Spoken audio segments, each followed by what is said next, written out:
আবারও সচিবালয়ে বিক্ষোভ।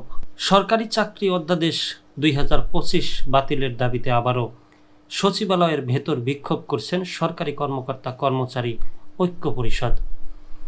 সোমবার বেলা 11টার পরে সচিবালয়ের বাদামতলায় সমবেত হন আন্দোলনকারীরা।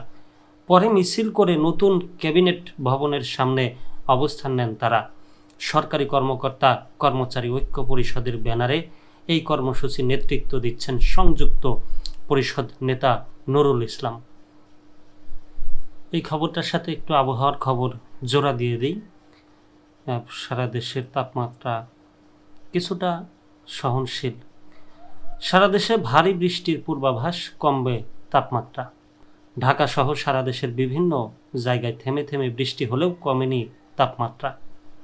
আমাদের এলাকায় কিছুটা কম গতকালকের চেয়ে। এর মধ্যেই সারা দেশে ভারী বৃষ্টির সঙ্গে কমবে তাপমাত্রা বলে জানিয়েছে আবহাওয়া অধিদপ্তর। সোমবার আবহাওয়াবিদ আফরোজা সুলতানার সই করা 120 ঘন্টার পূর্বাভাসে এ তথ্য জানানো হয়।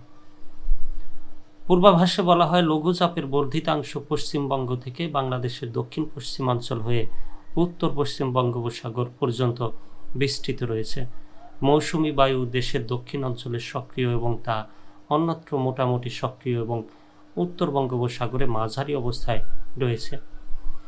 এদিকে সোমবার 9টা থেকে পরবর্তী 120 ঘন্টার পূর্বাভাসে বলা হয়, রংপুর, ময়মনসিংহ, খুলনা, বরিশাল, চট্টগ্রাম ও সিলেট বিভাগের অধিকাংশ জায়গায় এবং রাজশাহী ও ঢাকা বিভাগের অনেক জায়গায় অস্থায়ীভাবে দমকা হাওয়া সহ হালকা থেকে মাঝারি ধরনের বৃষ্টি বা বজ্র বৃষ্টি হতে পারে।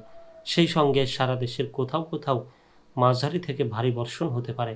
সারা দেশের দিন এবং রাতের তাপমাত্রা সামান্য হ্রাস পেতে পারে।